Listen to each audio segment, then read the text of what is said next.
So today we're diving into the world of crypto in the ASEAN region. But look, let's just forget all the hype and the crazy market speculation for a second. We're going to focus on what's happening on the ground right now and how crypto is already a real part of daily life for millions of people. And this quote, this really hits the nail on the head. The whole story has changed.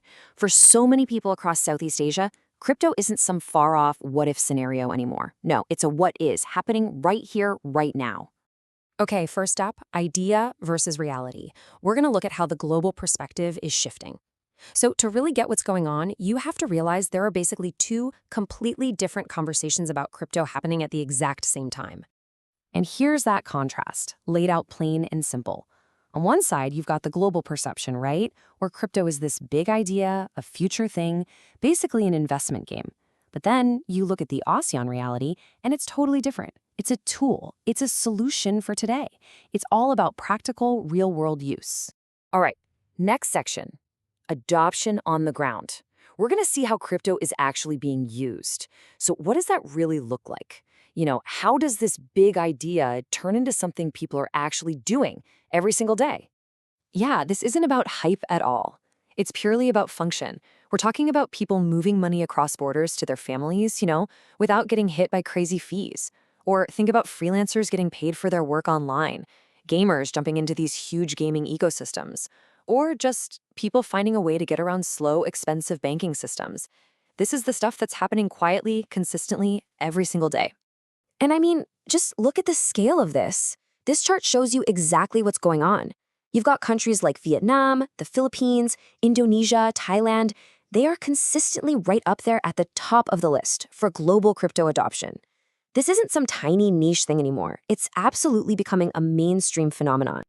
And here's the really crucial point. This adoption, this use, it doesn't stop when the global crypto market tanks. Why? Well, it's simple. Because when a tool actually solves a real problem for you, you just keep using it. Its value isn't just about the price on an exchange. It's about how useful it is in your daily life. So let's get into the why behind all these numbers. What is it about the ASEAN region that has created, the perfect environment for this kind of practical adoption to just explode? Well, it actually follows a pretty logical path when you break it down. Step one, you've got a real-world problem, right? Like super slow and expensive remittances. Step two, you've got this huge mobile-first population that's totally comfortable with new tech, with apps, with digital wallets. Then step three, crypto comes along and offers a solution that's just better. It's faster, it's cheaper. And what happens next? Step four, practical adoption follows, and it follows fast. Okay, but what about the rules? What about regulation? I mean, yeah, it's a bit of a mixed bag across the region, but the general trend isn't to just ban it and push it away. Instead, what we're really seeing is this slow process of adaptation. Regulators are trying to figure out, okay, how does this new tech fit into our existing financial systems? It's about adapting, not just rejecting. But look, this whole story of rapid adoption, it's not all smooth sailing. There are definitely challenges. And in fact, the biggest hurdle, the biggest gap, probably isn't what you think it is. I mean, just think about it for a second. You've got millions of users, you've got regulations starting to take shape. So what's the one thing that could really get in the way of people using this stuff safely and effectively? And here it is, the real gap. It isn't access. People clearly have access to the tech. The real gap is literacy. It's a knowledge gap. You have tons of people using these incredibly powerful tools without really truly understanding how they work, what the risks are, or even how to think about a long-term plan. And that's where things get risky. It's not that the tech itself is bad, not at all. But when you operate without a solid structure or a real understanding of what you're doing, well, that's when problems start. It's kind of like being handed a power tool without ever reading the instruction manual. You can make some serious preventable mistakes. Okay, so how do we fix this? What's the path forward? How does a whole region of new users get up to speed and bridge that knowledge gap? Well, it really comes down to a fundamental shift in how people approach this. The goal is to get to a place we can call intelligent participation. And what does that mean? It means going beyond just tapping buttons on an app.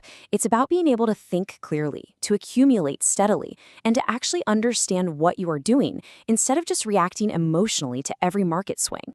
And you see, this brings us right back to where we started. The goal is to move from just talking about these big ideas to really understanding the reality on the ground. The journey for the users has to match the journey of the tech itself, from just a concept to something you deeply, truly get. It's all about making sure people's knowledge can catch up to their access. So, as we wrap this up, it's pretty clear that the whole debate about whether crypto will be a thing in this region, that's over. It's here. It's happening.